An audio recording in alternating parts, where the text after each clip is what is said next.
Hi friends, ఎలా ఉన్నారు?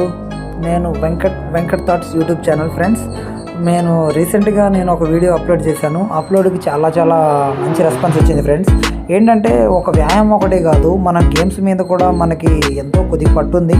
అలానే మనకు చిన్నపిల్లలైనా ఎవరైనా గుర్తుపెట్టుకోండి, ప్రతి ఒక్కరూ మనం ఒక రోజుకి మినిమం 1 అవర్ కానీ, అంటే ఉదయం సాయంత్రం 1 అవర్ కేటాయించాలి. ఫ్రెండ్స్, శారీరకంగా మనం ఎంతో చెమట అనేది, మనకి స్వెట్ అనేది ఎంతో మంచిగా వస్తే పిల్లలకు అంత యాక్టివ్గా ఉంటారు. ఫ్రెండ్స్, మనం ఏం చేస్తున్నామంటే ఈ నవ్వీ డేస్లలో చాలామంది పిల్లలు ఏం చేస్తున్నారంటే ఎవరు గ్రౌండ్కి రావట్లేదు.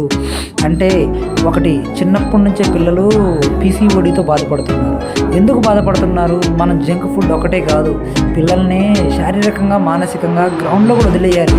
వాళ్ళ ఇష్టం వచ్చినంత విధంగా వాళ్ళు ఆడితేనే వాళ్ళ శరీరంలో ఉన్న ఆర్గాన్స్కి, వాళ్ళ బాడీలో ఉన్న ప్రతి ఒక్క అవయవానికి అనే వర్క్ అనేది జరిగి వాళ్ళలో మంచి గుడ్ మానసికంగా కూడా చాలా గట్టిగా ఉంటారు. ఫ్రెండ్స్, వాళ్ళు ఒకటి గుర్తుపెట్టుకోండి, మనం ఎప్పుడు పిల్లల్ని ఎంత అపురూపంగా చూడాలి, కానీ వాళ్ళని అలా షోకేసులో బొమ్మలా తయారు చేయకూడదు.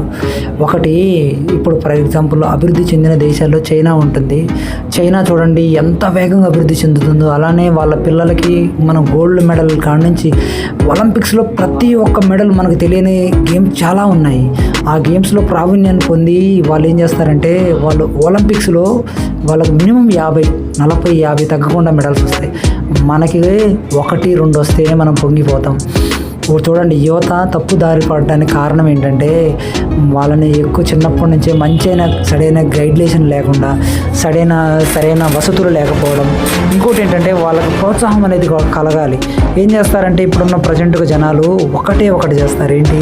ఏదైనా చేస్తే రాజకీయాలు. ఈ రాజకీయం చేయడం వల్ల వాడికి నిజమైన ప్రతిభ ఉన్న ఆటగాడికి బయటికి రాలేడు.